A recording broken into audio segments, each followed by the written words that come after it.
Don't even bother with a gift if you can't afford something decent.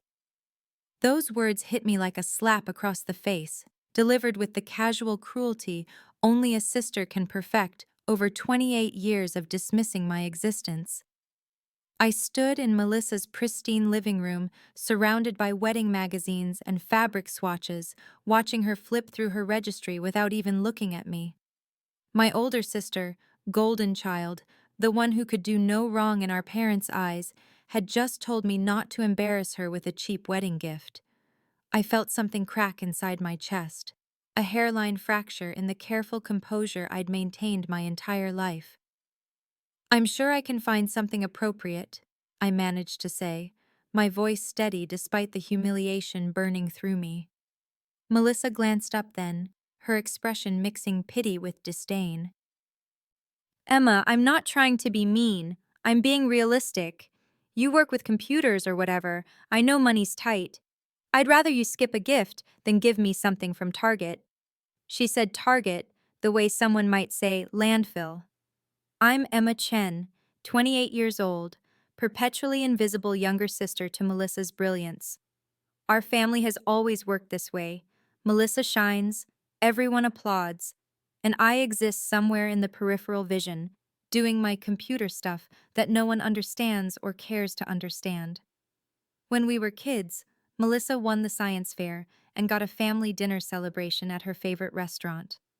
I made the honor roll that same week and received a distracted, "That's nice, honey," from Mom. The pattern continued through high school, college, and now into adulthood. Melissa's engagement party happened to fall on the same day as my college graduation, 3 years ago.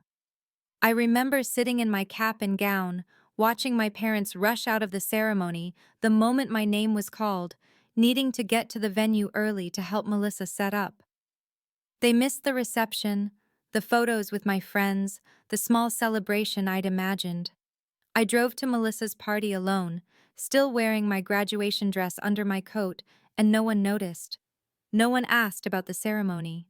The entire evening revolved around her ring, her banker fiancé Derek, their perfect future. Now 6 months before her wedding, that same dynamic played out in her living room. Rosewood Estate, the most prestigious venue in the county, would host her perfect day. Our parents had paid the deposit, over $30,000, without blinking. "Nothing's too good for our Melissa," Dad had said. Meanwhile, what they didn't know, what none of them knew because they'd never bothered to ask, was that I earned $240,000 a year as a senior software architect at CloudSync Technologies. I had over $400,000 in savings and investments. I owned a downtown condo worth $500,000. I was, by any objective measure, far more financially stable than Melissa and her fiancé combined. But in my family's eyes, I was still struggling Emma, poor Emma, Emma who worked with computers and probably couldn't afford nice things. The family dinner 2 weeks later felt like walking into enemy territory, though it was just my parents' dining room where we'd gathered every Sunday for years.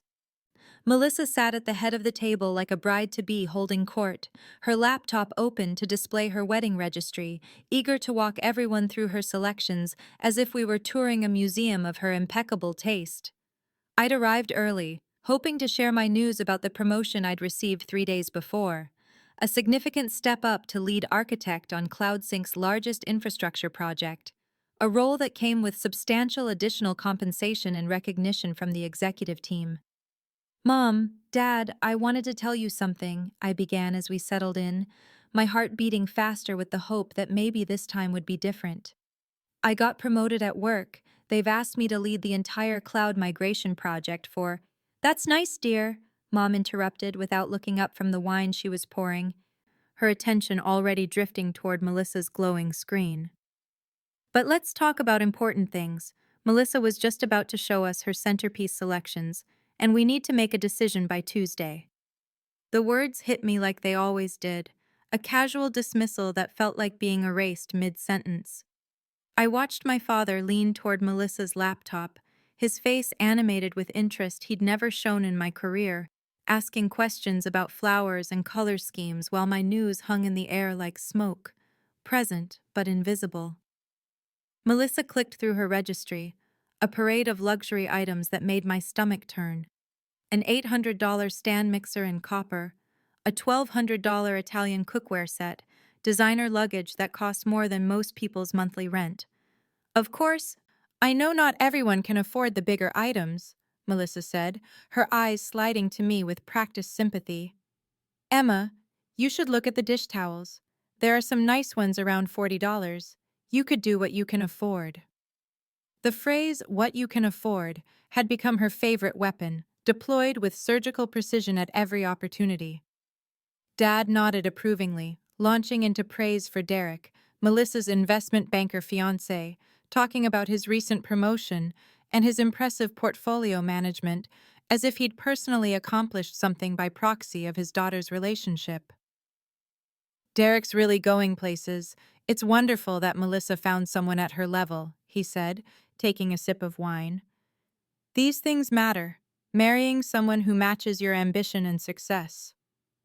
I sat there holding my untouched glass, thinking about James, my boyfriend of 4 years who worked as a senior developer at a competing tech firm, whom my parents had met exactly twice and dismissed as that computer guy both times. They'd never asked about our relationship, never inquired about our future, never bothered to learn that James and I had been saving aggressively, investing wisely, building a life together that was more stable than anything Melissa and Derek had, despite their designer wardrobes and country club memberships.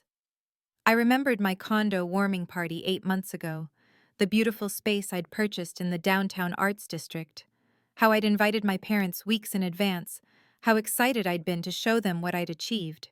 They'd canceled the morning of, a text from Mom saying they needed to help Melissa shop for bridesmaid dresses, an errand that apparently couldn't wait a single day.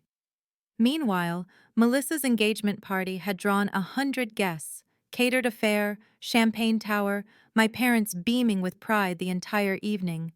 The bridesmaid dress fitting 3 weeks later felt like walking into an ambush I should have seen coming. Though somehow Melissa's cruelty still managed to catch me off guard every single time. We stood in the elegant boutique, 5 bridesmaids in various shades of dusty rose, while Melissa circled us like a general inspecting troops, critiquing every hem and seam with the precision of someone who'd found her true calling in finding fault. My dress fit perfectly off the rack, requiring only minor alterations to the length, a simple adjustment that the seamstress quoted at $75. "You're going with the basic alteration package?" Melissa asked, her voice dripping with that particular tone she'd perfected over the years, the one that sounded like concern, but landed like criticism. "They offer the premium service, Emma. It includes better stitching, pressing, the works." I looked at myself in the mirror, at the dress that fit beautifully, that needed nothing more than a simple hem.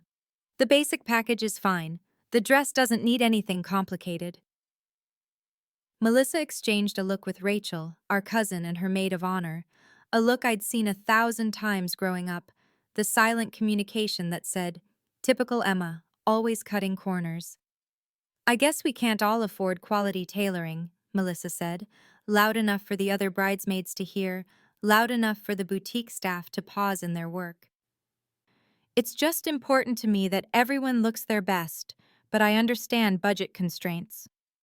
The words hung in the air like smoke, and I felt that familiar burn of humiliation in my chest. The same feeling I'd carried since childhood when Melissa received a new car for her 16th birthday, while I got a cake and a card for mine. I said nothing, just nodded and let the seamstress pin my hem, swallowing the response that threatened to surface, the truth about my actual financial situation that would have shocked everyone in that room. 2 weeks later, the bridal shower at the country club cemented my position as the family charity case. An afternoon of champagne and finger sandwiches, where I felt more out of place than I had any right to feel, considering I could have bought a membership to that club without thinking twice about the cost. I'd brought what I thought was a generous gift, a $400 espresso machine from Melissa's registry, wrapped beautifully and presented with genuine happiness for her upcoming marriage. Melissa opened it in front of 30 guests, held it up with a smile that didn't reach her eyes, and said, "How practical. Emma always thinks about function over form. It's sweet, really." The word practical landed like an insult, and around the room I watched women nodding sympathetically, as if I'd brought a toaster from a discount store instead of a luxury appliance.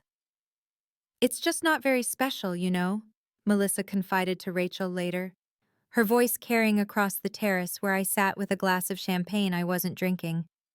"Emma means well, but she doesn't understand that some occasions call for gifts with meaning, not just utility." I left early, claiming a headache that wasn't entirely a lie, and drove home to my downtown condo where I sat on my balcony overlooking the city and wondered why I kept trying to win approval from people who'd decided long ago that I wasn't worth their attention. The next blow came from my mother 3 days later. A phone call that started with pleasantries and ended with a suggestion that cut deeper than Melissa's casual cruelty. "Emma, honey, I wanted to talk to you about something," Mom said, her voice taking on that careful tone she used when she was about to say something she knew would hurt. "It's wonderful that you're focused on your career, really. We're proud of you, but maybe it's time to accept that romance isn't working out and just concentrate on building your professional life." I held the phone away from my ear for a moment, staring at it as if the device itself had betrayed me. "What are you talking about, Mom? James and I are fine. We're happy."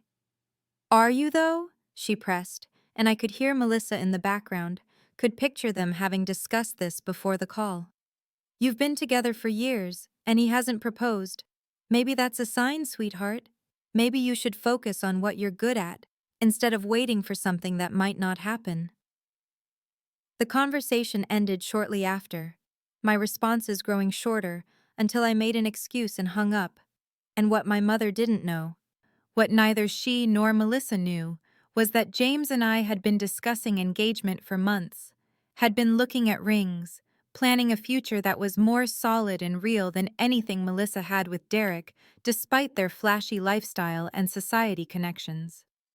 That evening, James found me on the couch with my laptop, researching something that had been nagging at my mind since Melissa's comment about Rosewood Estate weeks earlier. "What are you looking at?" he asked, settling beside me with 2 glasses of wine.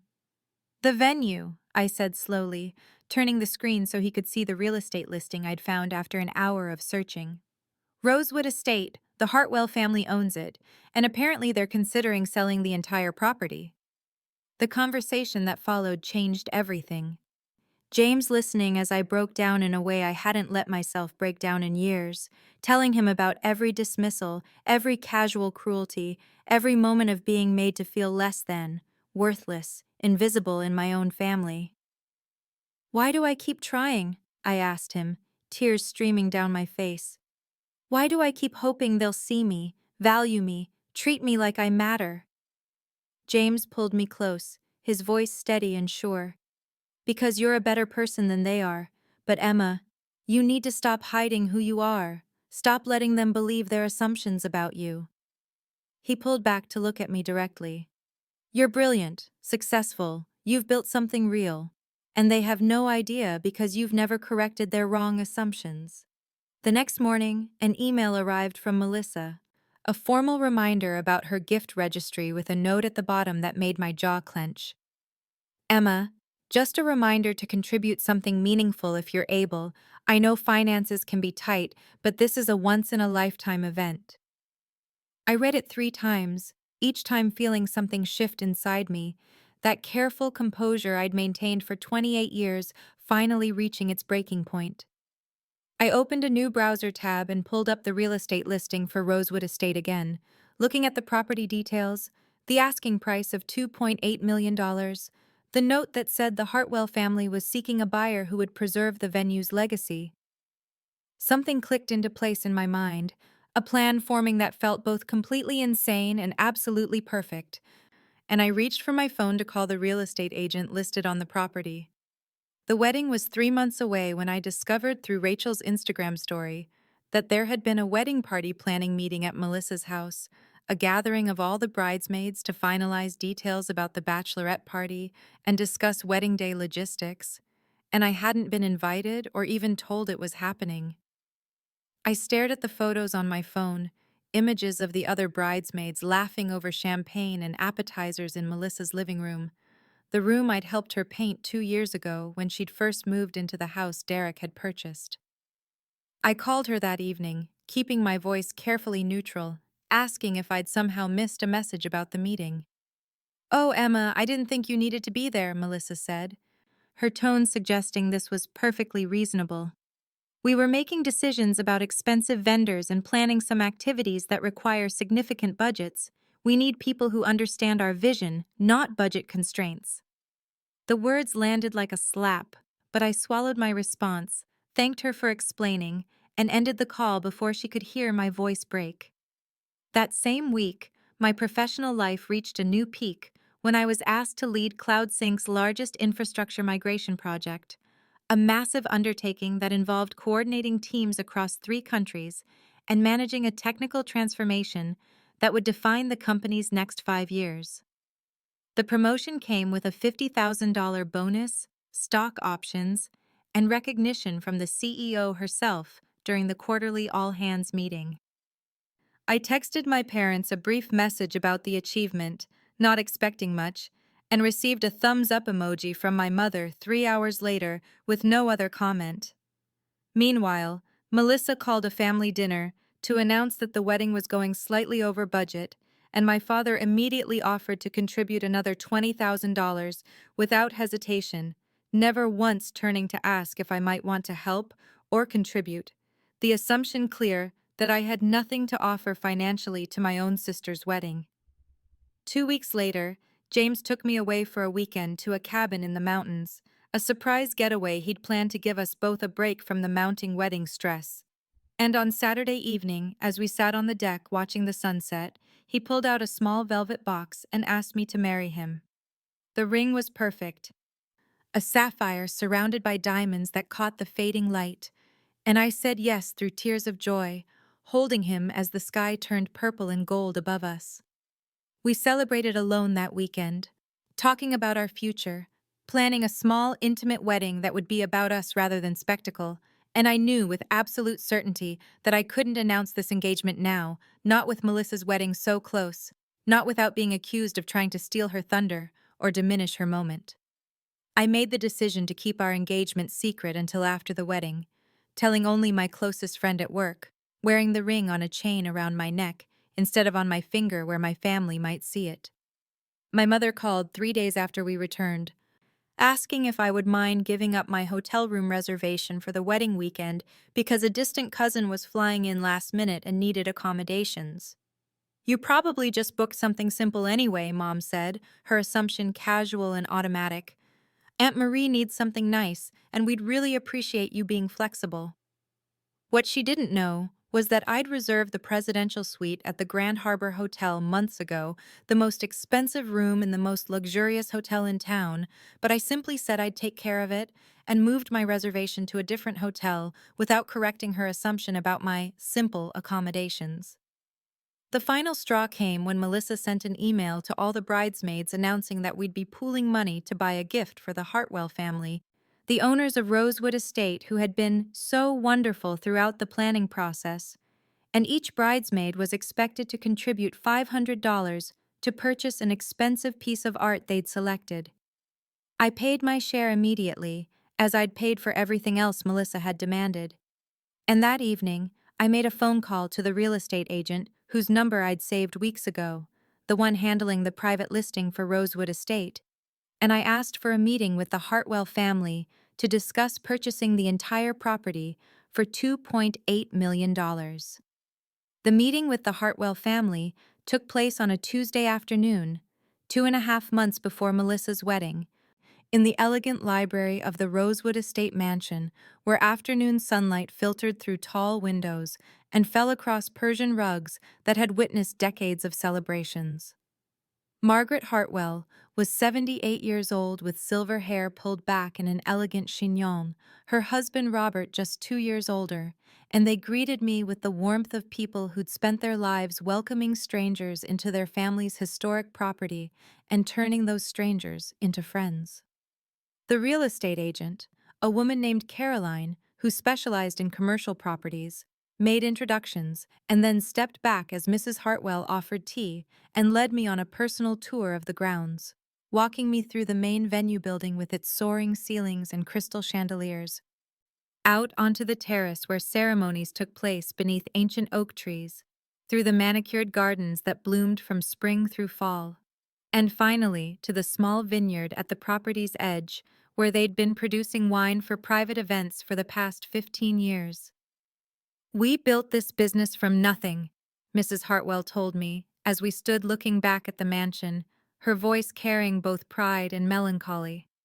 "Robert and I bought this property 40 years ago when it was just a neglected estate, and we transformed it into something that brings joy to people on the most important days of their lives.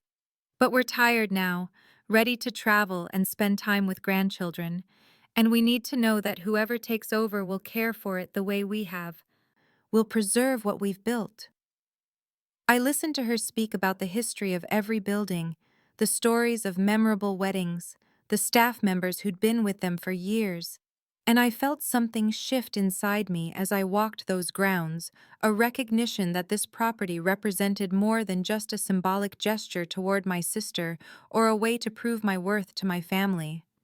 The business itself fascinated me, the way it generated steady revenue through bookings that were scheduled years in advance, the reputation it had built as the most prestigious venue in the county, the potential I could see for expansion into corporate events and private functions beyond just weddings.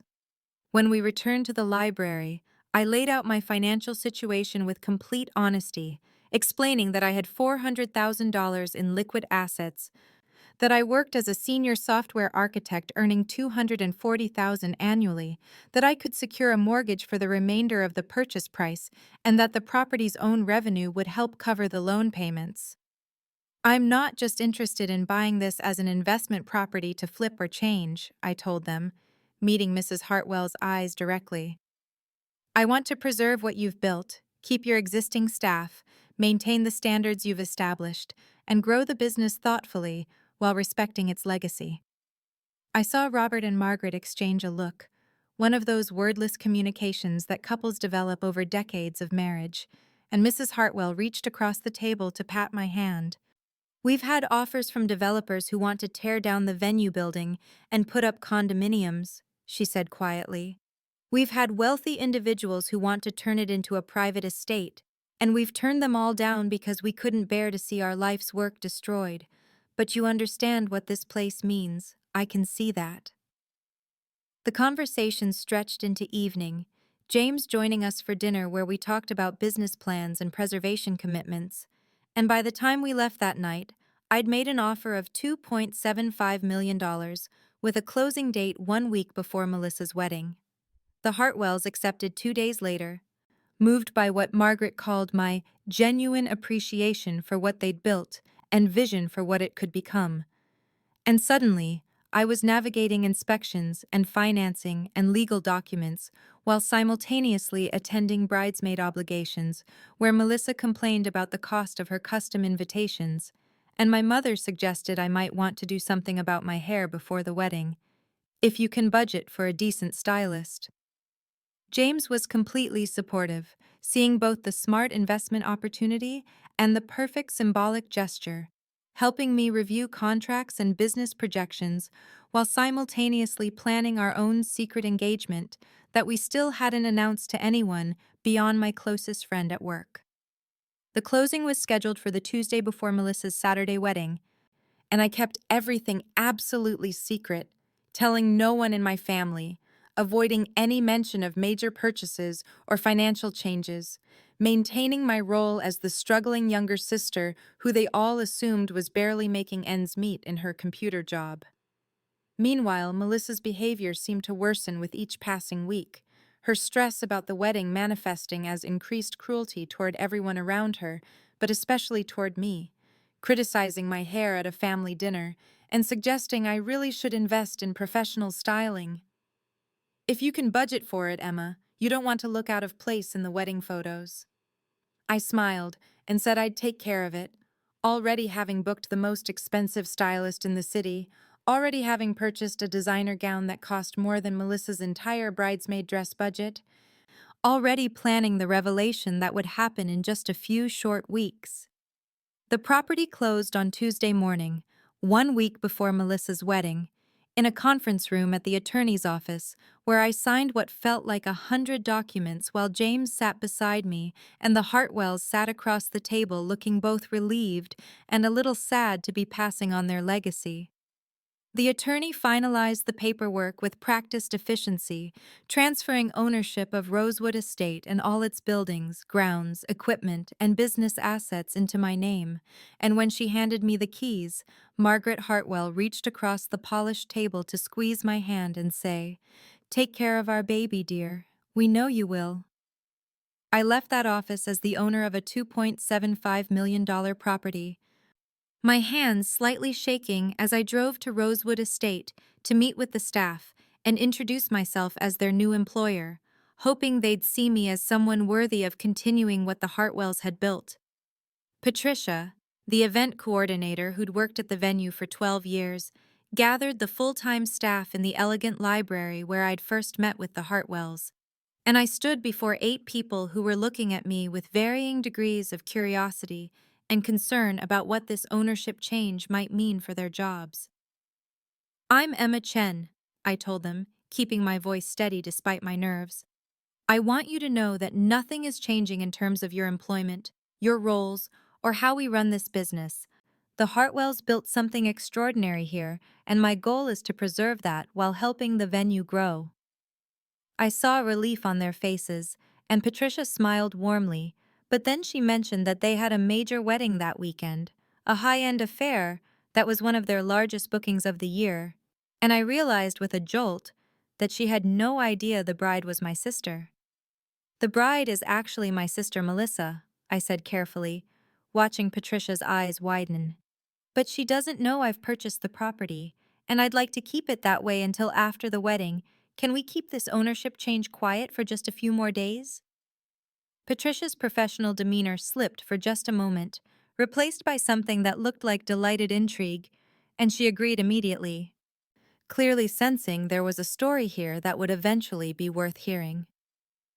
I spent the rest of Tuesday afternoon reviewing the wedding contract Melissa had signed with the Hartwells, examining every detail of the package she'd chosen, the premium ceremony setup, the elaborate reception arrangements, the high-end catering and bar service, the total cost of $85,000 that my parents had paid in full.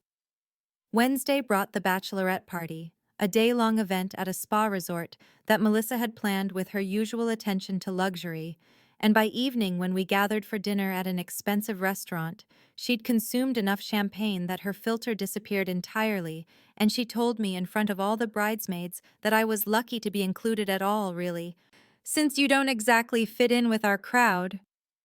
Rachel tried to soften it with a nervous laugh and a comment about wedding stress, but the other bridesmaids shifted uncomfortably, and I just smiled and counted down the days until Saturday when everything would change. Thursday brought the final family dinner before the wedding weekend. All of us gathered at my parents' house where my father stood to toast Melissa and Derek, praising their success and their bright future together, and then he made a pointed comment about how at least one daughter made us proud with a worthy match. My mother, nodding agreement, while I felt that familiar sting of dismissal. James squeezed my hand under the table and leaned close to whisper, "2 more days." And I held on to those words like a lifeline. Friday afternoon, I arrived at Rosewood Estate for the wedding rehearsal, walking onto the property with new eyes, seeing it now as something I owned rather than just an expensive venue where I was a barely tolerated bridesmaid. And when Patricia caught my eye from across the terrace, she raised an eyebrow questioningly, but I just shook my head slightly. "Not yet, tomorrow." Melissa's attention to detail during the rehearsal manifested as sharp criticism directed at everyone within earshot, her voice cutting through the autumn afternoon as she pointed at flower arrangements that weren't positioned exactly as she'd envisioned, and chairs that seemed slightly misaligned from the precise configuration she'd approved months earlier. I stood near the back of the ceremony space, watching my sister transform into someone I barely recognized, though perhaps this was who she'd always been, and I'd simply been too eager for her approval to see it clearly. And when she spoke to the venue staff, I felt something twist uncomfortably in my chest, because I knew now that these people worked for me, that Patricia and her team were my employees, and my sister was treating them with a condescension that made me want to intervene, but I held back, waiting, counting down the hours until tomorrow when everything would change. "I'm paying for perfection," Melissa told Patricia when the event coordinator gently suggested that the flower placement was actually exactly as specified in the contract. "So I expect you to fix it. That's your job, isn't it?" Derek stood beside Melissa, enabling every criticism, adding his own commentary about how much money they were spending and how they deserved flawless execution, and I watched my parents beam with pride at what they interpreted as Melissa's commitment to quality, rather than recognizing it as the casual cruelty it actually was. During a break in the rehearsal, I walked through the venue's interior, running my hand along the polished wood of the staircase railing and looking at the crystal chandeliers that now belonged to me. And Patricia approached quietly from behind, her voice low when she asked, "Miss Chen, should I?" But I shook my head and told her tomorrow. "Let's make sure tonight's rehearsal dinner goes perfectly." Because I wanted Melissa to have the wedding she'd dreamed of before she learned that her dismissed younger sister had purchased the venue she loved. The rehearsal dinner took place at the country club where my family had been members for decades, the same country club where I could have afforded membership myself, but had never been invited to join. And we gathered in a private dining room where my parents gave elaborate toasts celebrating Melissa and Derek, praising the upcoming wedding, and specifically mentioning Rosewood Estate as the perfect venue for their daughter's perfect day. "We're so glad we could give Melissa her dream wedding at Rosewood Estate," my mother said, her voice warm with maternal pride, and my father added, "Nothing's too good for our golden girl." And I felt my jaw clench involuntarily, while James placed a steady hand on my back, grounding me, reminding me silently that this would all be worth it tomorrow. When Melissa opened the floor for toasts from the wedding party, she pointedly looked past me initially, calling on Derek's siblings, and then her college roommate. And finally, almost as an afterthought, she said, "I suppose Emma wants to say something," with a tone that suggested she'd rather I didn't, but felt obligated to offer. I stood with all eyes on me, and for one wild moment, I considered revealing everything right then, pulling out my phone to show the property deed, announcing that I owned the venue where tomorrow's ceremony would take place. But I decided to wait, to let her have this final night of assumptions and superiority, so I simply said, "Just that I hope tomorrow is everything you dreamed of, Melissa." My sister smiled with what looked like relief and said, "It will be. We made sure to plan it properly. Spare no expense." And then she looked directly at me and added, "Some people understand quality." And my mother actually laughed while other guests shifted uncomfortably in their seats, clearly recognizing the dig, even if they didn't understand its full context. I sat back down and James leaned close to whisper, "Tomorrow she learns." And I held on to those 3 words like a promise as the dinner continued around us, and my sister held court, completely unaware that the venue she'd chosen as the crown jewel of her perfect wedding now belonged to the sister she'd spent years dismissing as someone who couldn't afford nice things. I woke early on Saturday morning in the presidential suite of the hotel where James and I had spent the night, sunlight filtering through floor-to-ceiling windows that overlooked the city, and I lay there for a moment reviewing the plan one final time while James slept peacefully beside me, his presence a steady comfort as I mentally prepared for what would unfold in the hours ahead. The ceremony would proceed exactly as Melissa had planned, every detail perfect, every moment beautiful. And then during the reception toasts, I would reveal that I owned the venue, that the sister she'd dismissed as unable to afford a decent gift had purchased the entire estate where her wedding was taking place, and even now part of me wondered if I was making a mistake, if this revelation would cause more damage than healing, but then I remembered my father's toast about one daughter making them proud, and my resolve hardened into something unshakable. I showered and dressed in the designer gown I'd purchased specifically for this day. A deep emerald silk that had cost $3,000 and fit perfectly. And when the hairstylist and makeup artist I'd hired arrived at the suite, they transformed me into a version of myself that barely resembled the dismissed younger sister my family expected. My hair swept into an elegant updo, my makeup subtle but flawless, and when I looked in the mirror, I saw someone who belonged at Rosewood Estate, not as a tolerated guest, but as its owner. James woke and stood behind me, his reflection meeting mine in the mirror, and he said quietly, "You look absolutely stunning. And more importantly, you look ready." And I nodded because I was ready. After years of being overlooked, I was finally ready to be seen. We arrived at Rosewood Estate mid-morning, the property looking absolutely perfect in the autumn sunlight. And Patricia greeted me discreetly near the service entrance with a subtle nod and a whispered comment that everything was ready for my surprise. But I told her firmly that first we needed to make sure this was a perfect wedding because despite everything Melissa had said and done, she was still my sister, and this was still her day. The bridesmaids were gathering in the bridal suite, a beautiful room on the second floor with large windows overlooking the gardens where the ceremony would take place, and I walked in to find Melissa holding court in her custom Vera Wang gown that had cost $15,000.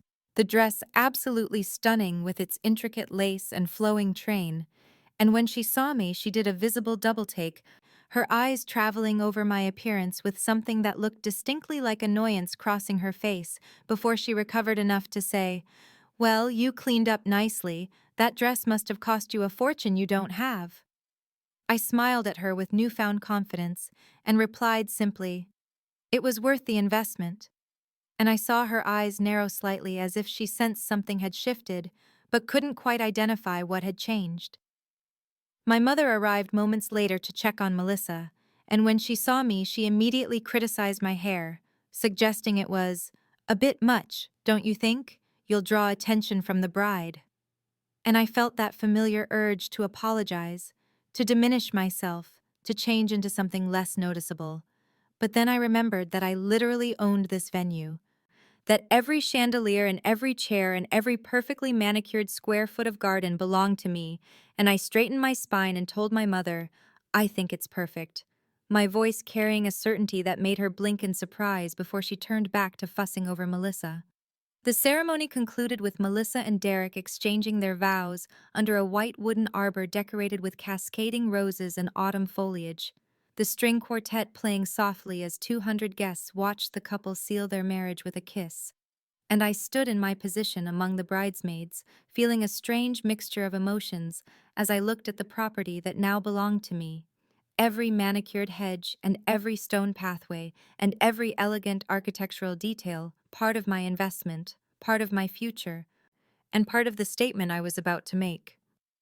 Cocktail hour began on the terrace overlooking the vineyard, waiters circulating with champagne and hors d'oeuvres, while guests admired the venue and congratulated the happy couple, and I found myself standing near a group of relatives where my mother was holding forth about the wedding planning process, her voice carrying that particular tone of pride she reserved for discussing Melissa's accomplishments. "Yes, it's expensive, but we wanted the best for Melissa," my mother was saying to an aunt and uncle I hadn't seen in several years. "Rosewood Estate isn't for everyone, but our daughter deserves it." And as she said this, my father joined the conversation and added his own commentary, looking directly at me as he spoke the words. "Not everyone can appreciate this level of quality, but Melissa has always had excellent taste." I sipped my champagne slowly, letting the bubbles fizz on my tongue while I absorbed the casual cruelty of the implication that I was among those who couldn't appreciate quality, and James appeared at my side with his hand warm on my lower back as he asked quietly, "Ready?" But I shook my head slightly and told him almost, "Let them enjoy dinner first," because despite everything I wanted Melissa to have the perfect wedding she'd planned before the revelation that would change everything. The reception entrance proceeded with great fanfare. The wedding party introduced one by one before Melissa and Derek made their grand entrance to thunderous applause, and their first dance was objectively beautiful. The couple swaying together under the chandelier in the ballroom while guests watched and took photos and commented on how perfect everything was. Dinner service began with a first course of butternut squash soup, followed by a choice of filet mignon or pan-seared salmon, and I sat at the bridesmaid table barely tasting the expensive food because my heart was beating too fast and my hands felt cold despite the warmth of the room, and I kept watching the head table where my parents sat with Melissa and Derek, everyone laughing and celebrating while I prepared to shift the entire dynamic of the evening. Derek's best man gave the first toast, a generic speech about love and commitment that made people smile and raise their glasses, and then Rachel stood as maid of honor to deliver her prepared remarks. And I felt my jaw tighten as she emphasized Melissa's exquisite taste and refusal to settle for anything less than the best, adding with a meaningful look around the room that Melissa had always been someone who knows quality when she sees it. Another pointed reference to the supposed hierarchy of taste and refinement that I'd been excluded from my entire life. I hadn't been asked to give a bridesmaid toast, Melissa having made it clear that she wanted to keep the speeches limited to the maid of honor and best man. But I'd prepared something anyway, and as Rachel sat down and the applause faded, I watched Melissa lean toward the DJ and say something, and then the DJ announced, "I think we've heard enough speeches. Let's get this party started," clearly following Melissa's instruction to prevent anyone else from speaking. To prevent me from speaking. I stood anyway, my chair scraping against the floor loud enough that people nearby turned to look. And I said clearly, "I'd like to say something," my voice carrying across the ballroom. And Melissa's head whipped around with her eyes wide and annoyed, and she said with barely concealed irritation, "Make it quick, Emma."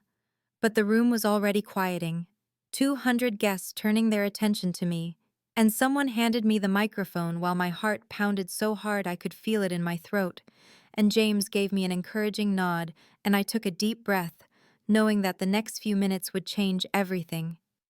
I began speaking with the microphone in my hand, and my voice somehow steady, despite the trembling I felt inside, and I said, "Melissa, we've been sisters for 28 years. Letting that simple fact hang in the air for a moment before I continued. Growing up, I always admired you, wanted to be like you, wanted you to be proud of me. And I could see her shifting uncomfortably in her seat at the head table, her expression confused, as if she couldn't understand why I was saying these things at her wedding reception, and the 200 guests had fallen completely silent, everyone watching me with rapt attention as I went on. When you got engaged, I was so happy for you, even when you chose Rachel as maid of honor instead of me. And I saw Rachel's face flush slightly at the bridesmaid table. I understood. Rachel runs in your social circles, understands luxury brands, country club life, all the things that matter to you. And I could feel the weight of my words settling over the room like a heavy blanket. I'm just Emma who works with computers, the practical sister, the budget-conscious one, the daughter who doesn't quite measure up. And my father's expression shifted from confusion to something that might have been the beginning of understanding, while my mother's face showed clear worry about where this speech was heading. And I pressed forward, because there was no turning back now. "For years you've made assumptions about my life, my success, my worth," I said, my voice growing stronger with each word. "You've dismissed my career as just computer stuff, suggested I can't afford nice things, treated me like the poor relation who should be grateful to be included in family events." And I saw several guests nodding slightly as if recognizing the dynamic I was describing. Melissa interrupted then, her voice sharp with warning. "Emma, this isn't the time for this." But I continued speaking as if she hadn't said anything. "You told me not to bother with a gift if I couldn't afford something decent." And the murmuring that ran through the crowd suggested that guests found this particularly shocking, and I let the weight of that cruelty sit with everyone for a moment, before moving forward. "You assumed I booked a cheap hotel room, criticized my dress budget, made me feel small at every opportunity." And James had moved to stand nearby, his presence giving me strength, and I could see my father's face had gone pale as memories of his own dismissive comments clearly began surfacing. So, I decided to get you something special, something that shows how much this day means. And I watched Melissa's posture relax slightly, as if she thought this speech was leading to the announcement of a generous but conventional gift, perhaps an envelope with a substantial check, or the revelation that I'd somehow managed to purchase one of the more expensive items from her registry. And I signaled to Patricia, who had been waiting at the edge of the ballroom with an envelope in her hands, and she approached and handed it to me with a small, knowing smile, and I took it while the entire room watched with curious anticipation. I held the envelope in my hands while 200 pairs of eyes watched me, and I said with my voice carrying clearly across the ballroom, "Melissa, you chose Rosewood Estate because it's the most prestigious venue in the county." And I saw her nod slightly with confusion still etched on her face as she tried to understand where this speech was leading, and I continued, "You loved everything about it. The grounds, the mansion, the exclusivity, the way it made a statement about who you are and what you deserve." And guests were leaning forward now with rapt attention as I opened the envelope and removed the document inside, holding it so that the official letterhead was visible even from several feet away. "You wanted everything perfect, and it is. The Hartwell family created something beautiful here over 3 generations," I said, and I saw Patricia standing near the edge of the ballroom with her hand covering her mouth as if suppressing a smile, and I took a breath before delivering the words I'd been rehearsing in my mind for days. The Hartwells decided to sell the property last month. They were ready to retire and wanted to find a buyer who would preserve their legacy and continue operating the venue business. And Melissa's face was showing deeper confusion now, while several guests who understood real estate began to sit up straighter as they anticipated what was coming. "I met with them 3 weeks ago, toured the property, fell in love with everything about it, and made an offer," I said, and my voice grew stronger with each word as I felt the power of this moment filling me with confidence I'd never experienced before. "I purchased Rosewood Estate for $2.75 million. The closing happened last Tuesday, and as of 5 days ago, I am the legal owner of this property." And the silence that followed my announcement lasted perhaps 3 seconds before the room exploded into shocked murmuring and exclamations. 200 voices rising at once as guests turned to their neighbors to verify they'd heard correctly. And Melissa's face had gone from its healthy flush to absolutely white, as her mouth opened and closed without sound emerging. "What? That's not... You can't..." Melissa finally managed to stammer, and I held up the deed so she could see it clearly as I said, "I'm now the owner of the venue hosting your wedding." And then I looked directly into her eyes as I delivered the next line. "This is my wedding gift to you, Melissa. Your entire wedding, $85,000 worth of services and rentals, completely on the house."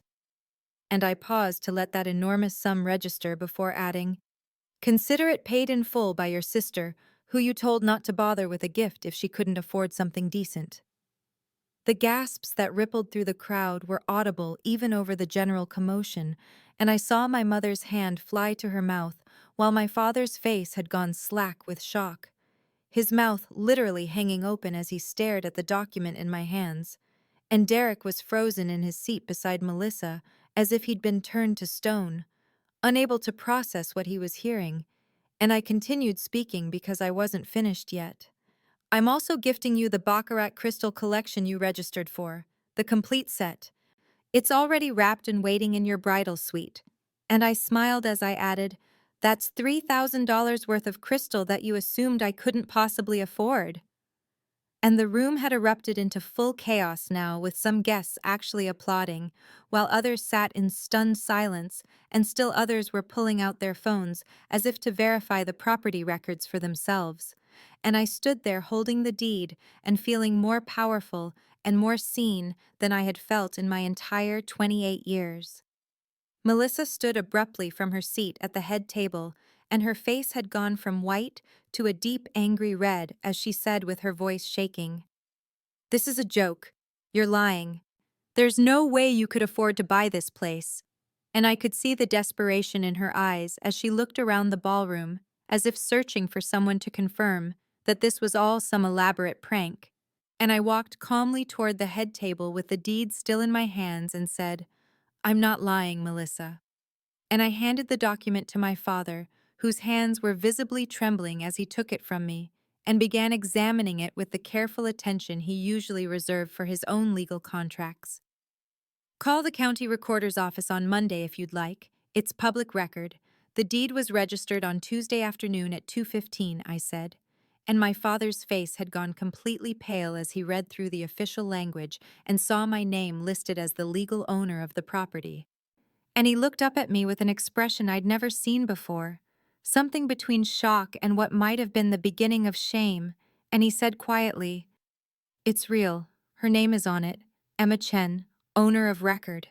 And my mother, who had been sitting frozen in her chair, suddenly found her voice and said, "But how? Your job? We thought—" And her sentence trailed off, as the reality of how thoroughly they'd misunderstood my life began to sink in. I turned to face both of my parents and said with my voice steady and clear, so that everyone in the ballroom could hear, "You thought I was struggling because you never asked? You made assumptions based on nothing except your own preconceptions."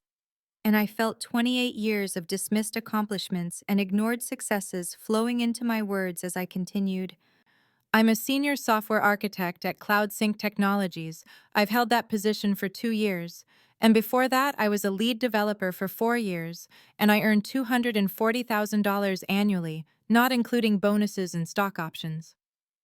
The gasps that rippled through the crowd were audible, and I saw several of my parents' friends leaning toward each other and whispering, clearly shocked by the salary figure I'd just revealed, and I turned to my father specifically and said, "I've been with the company for 6 years total.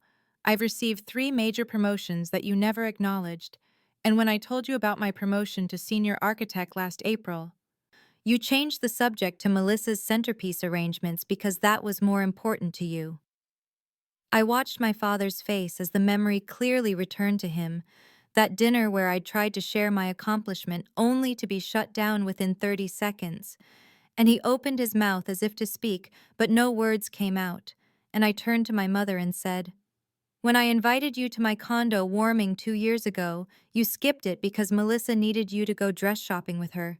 You've never even seen my home, never asked about my neighborhood or my life or anything about who I've become." My mother's eyes were filling with tears now, and she said, "Emma, we didn't realize." But I shook my head and replied, "You didn't realize because you never asked. You never showed any interest in my life beyond the most superficial level." And I felt James's presence behind me like an anchor keeping me grounded as I confronted my family with truths they'd been able to ignore for years. Melissa had recovered from her initial shock, and anger was replacing the disbelief on her face as she said loudly, "So what? You humiliate me at my wedding? You make this whole spectacle just to prove some point." And I turned back to her and said calmly, "I'm not humiliating you, Melissa. I'm giving you everything you wanted. Your wedding is perfect, exactly as you planned it. The flowers are beautiful, the food is exquisite, the venue is stunning, and now it's all completely free. I'm gifting you $85,000 worth of services." I gestured around the ballroom with its elegant decorations and said, "I just wanted you to know that the sister you dismissed and belittled and treated like she couldn't afford a decent gift actually owns the venue you chose because it's the most prestigious location in the county." And Derek, who had been sitting silently beside Melissa, finally found his voice and said, "This is manipulation. You planned this whole thing. You bought this place just to make some kind of statement at our wedding." And before I could respond, James stepped forward and said with quiet intensity, "She planned to be generous despite years of being treated like she was worthless. She could have revealed this ownership at any point. She could have canceled the wedding entirely since she now owns the venue. But instead, she let everything proceed exactly as planned, and she's giving them the entire event as a gift." The room had clearly shifted, and I could see guests nodding in agreement with James's words. And my elderly Aunt Patricia, who I hadn't spoken to in months, suddenly stood up from her table and said loudly, Emma, sweetheart, I had no idea you'd done so well for yourself. We're so proud of you. And my Uncle Robert beside her nodded vigorously and added, You should have told us, honey. We would have celebrated with you. And I saw several of Melissa's own friends exchanging glances and looking at the bride with what appeared to be a new and less favorable perspective, as if they were suddenly seeing the dynamic between us clearly for the first time and recognizing that perhaps Melissa wasn't entirely the victim she was now presenting herself to be. My father stood slowly from his seat at the head table and walked toward me with his face showing an emotion I'd never quite seen before.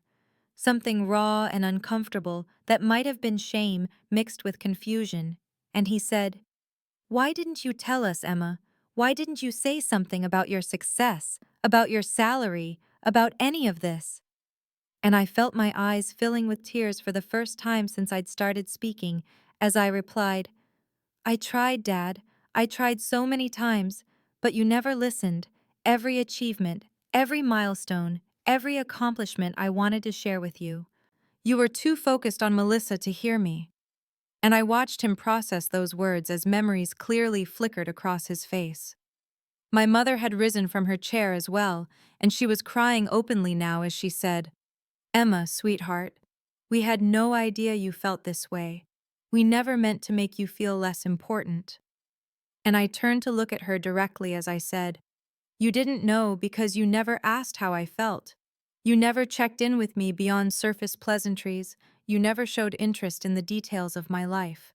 And I could see the truth of my words landing on both of them like physical blows as they began to recognize the pattern of dismissal they'd maintained for years.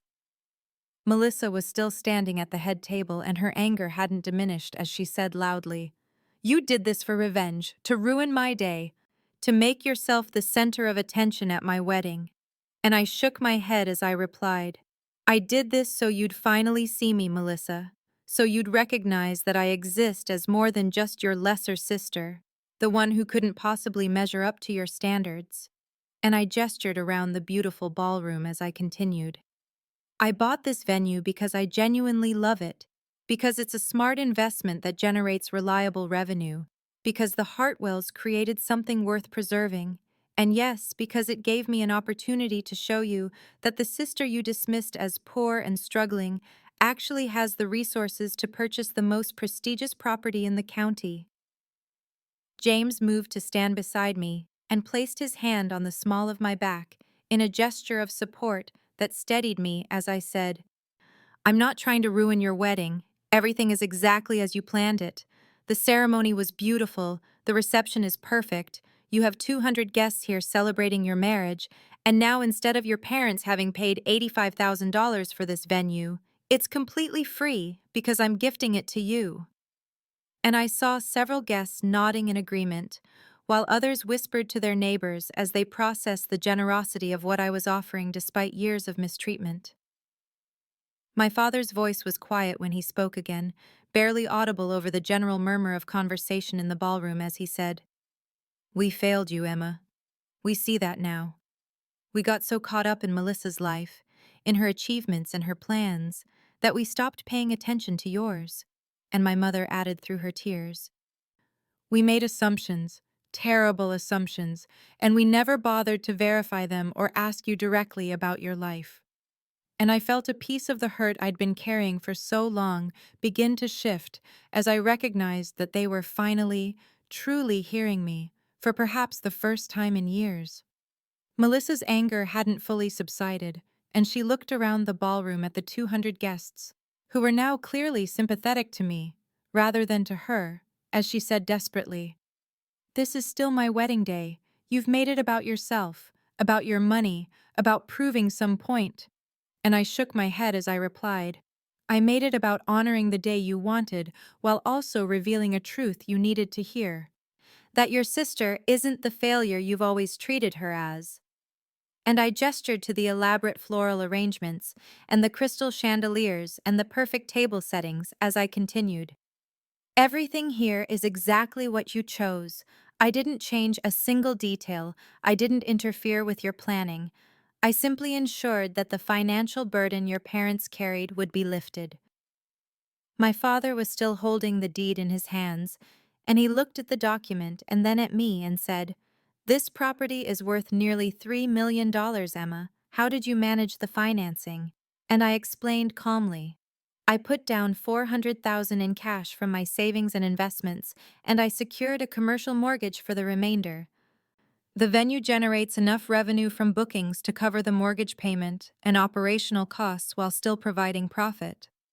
And I watched his face transform as he realized I hadn't just bought an expensive property on impulse, but had made a calculated business decision that demonstrated financial acumen he'd never credited me with having.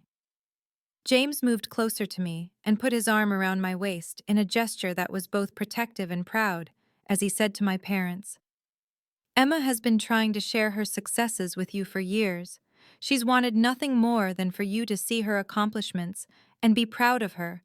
But every time she tried to tell you about a promotion, or a raise, or a major project she'd completed, you dismissed it or changed the subject or acted like it wasn't important compared to whatever Melissa was doing."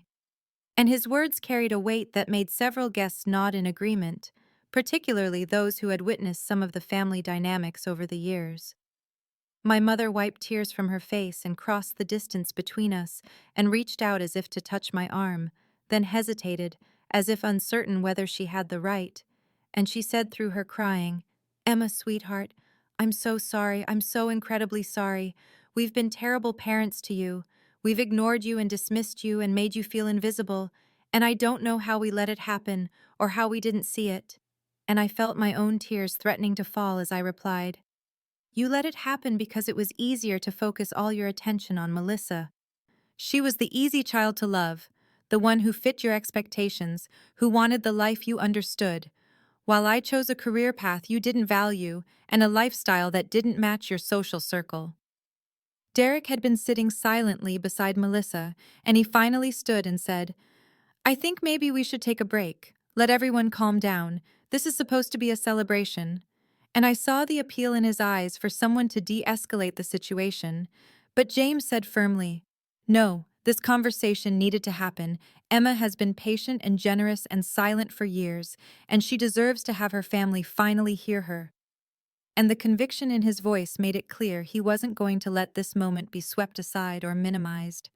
Cousin Rachel, who had been maid of honor and who had participated in some of the dismissive treatment of me over the years, stood from her seat and said, "Emma, I owe you an apology too. I went along with how Melissa treated you. I made comments about budget and quality, and I never stood up for you or asked about your life, and I'm ashamed of that." And her unexpected acknowledgement seemed to open a floodgate, as several other relatives began speaking up with their own apologies and expressions of regret for not seeing how I'd been treated or for participating in the family dynamic that had made me feel worthless. Melissa's face had cycled through shock and anger and now seemed to settle into something closer to genuine distress as she said with her voice breaking, "You did this to show everyone what a failure I am, to prove you're better than me." And I shook my head firmly as I replied, "No, Melissa. I did this to show you that I exist, that I matter, that the sister you've dismissed for years has worth and value and accomplishments that deserved your acknowledgement." And I saw tears forming in her eyes as the reality of how she'd treated me seemed to penetrate her defensive anger for the first time. My mother had crossed the space between us and stood directly in front of me as she said through her crying, "Emma, I want to see your home. I want to know about your work. I want to understand your life. Please give us a chance to do better." And I felt my own tears finally spilling over as I said, "I've wanted that for so long, Mom. I've wanted you to ask about my projects at work, to meet my friends, to see the life I've built. But you were always too busy with Melissa's life to notice mine." And she reached out and took my hands in hers as she said, "I'm noticing now, and I'm ashamed it took something this dramatic to make me see what I should have seen all along." My father was still holding the deed, and he looked at it again, as if the document might provide answers to questions he was only now beginning to formulate. And he said, "When you were promoted to senior architect, you tried to tell me at Sunday dinner, and I cut you off to talk about Melissa's wedding venue search. I remember now. I can see your face trying to share your news, and me just talking over you.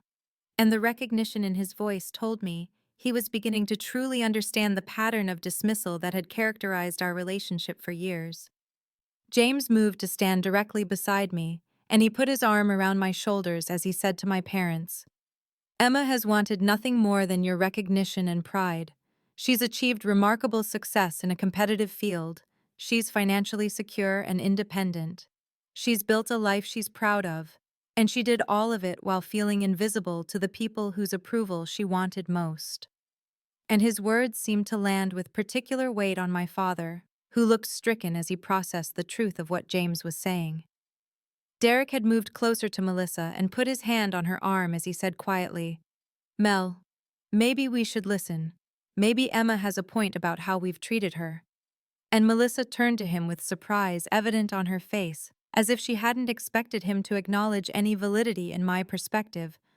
But he continued, I've heard you make comments about Emma's finances, about her career, about what she could and couldn't afford, and I never questioned it. But clearly, we were all wrong about her situation. Rachel stepped forward from where she'd been standing with the other bridesmaids, and she approached me with tears in her own eyes as she said, Emma, I've been complicit in making you feel less than. I've made jokes about budget shopping and discount stores. I've acted like your choices were inferior to Melissa's, and I'm genuinely sorry. I should have been kinder. I should have been curious about your life instead of dismissive. And her apology felt sincere in a way that surprised me, given how she'd participated in some of the more pointed comments about my presumed financial limitations. My Uncle Tom, who had always been kind to me, even when others weren't, stood from his table and said loudly enough for much of the ballroom to hear, I'd like to say that I've always been proud of Emma. She put herself through college with minimal help, she built a career in a field that intimidates most of us, and she did it with grace and without asking for recognition or praise. And I think this family owes her not just an apology, but genuine respect for what she's accomplished.